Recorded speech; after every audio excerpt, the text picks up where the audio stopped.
There are stories that never make the history books, stories written not in ink, but in the calluses of working hands, in the smell of wood smoke after a long winter, in the sound of a mother humming while she mends clothes by candlelight. My name is Haruko.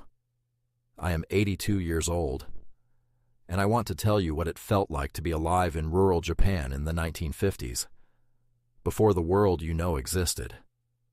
Most people today think of Japan and they see bullet trains, neon lights, technology that seems like science fiction.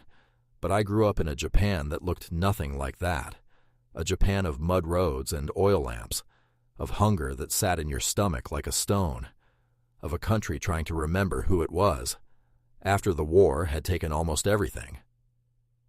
This is my story. I was born in 1943, in a small farming village in Niigata Prefecture, in the mountains along the Sea of Japan coast.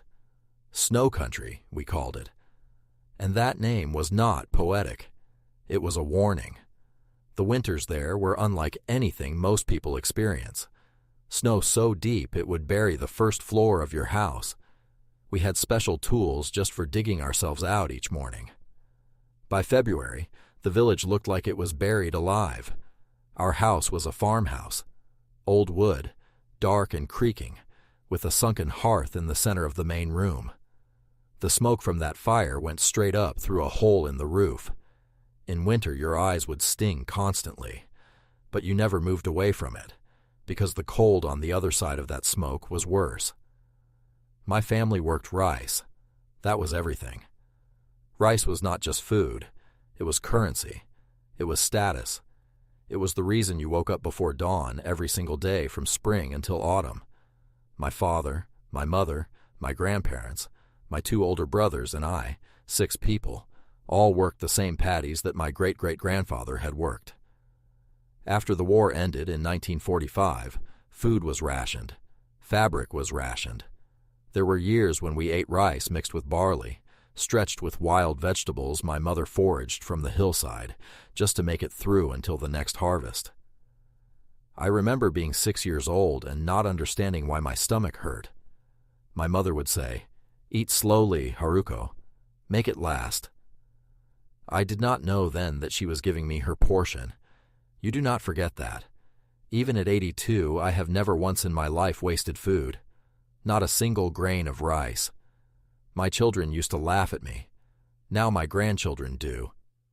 I just smile. They did not know that hunger. School was a walk of 40 minutes each way, through rice paddies, across a small wooden bridge, and up a hill. In snow season, we walked that path in boots made of straw. They would soak through within the first 10 minutes. We had one classroom for 3 grade levels combined, about 30 children, 1 teacher, and a single wood-burning stove that heated only the front half of the room. The children in the back wore their coats all day. But I loved school. I loved it fiercely. Not because it was comfortable, it was not, but because it was the one place where the world opened up beyond the rice paddies. Our teacher told us that learning was the one thing no one could take from us. I believed him completely. I was good at mathematics. Good enough that my teacher spoke to my father about continuing my education. My father listened politely, nodded, and said nothing for a long time. He was not a cruel man. He simply could not imagine a world where a daughter's education came before the harvest. I did not continue past middle school, but I never stopped reading. Every book I could find, every newspaper. Long after my brothers had gone to sleep, I would read by the light of a small oil lamp, turning the pages slowly so they would not rustle and wake anyone. When I was 15, the matchmaking conversations began. Many girls in our village were married by 18. Marriage was an arrangement between families, based on land, reputation, and working hands. My mother prepared me the way her mother had prepared her.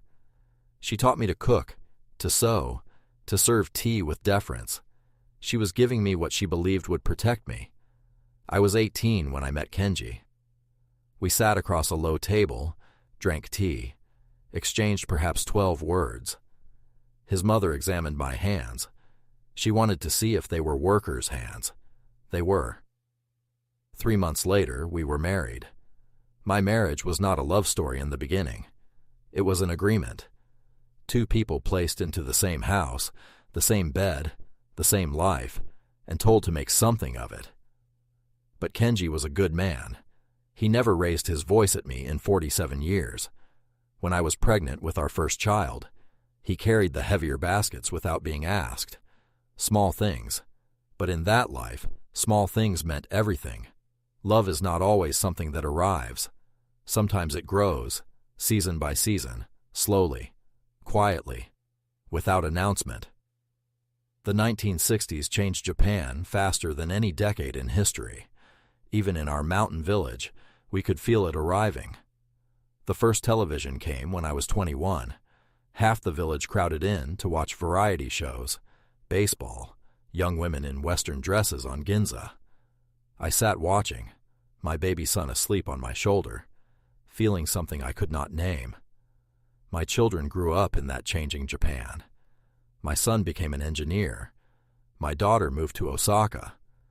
They had opportunities I never had, and I celebrated everyone. Kenji passed away in 2009. 47 years of marriage.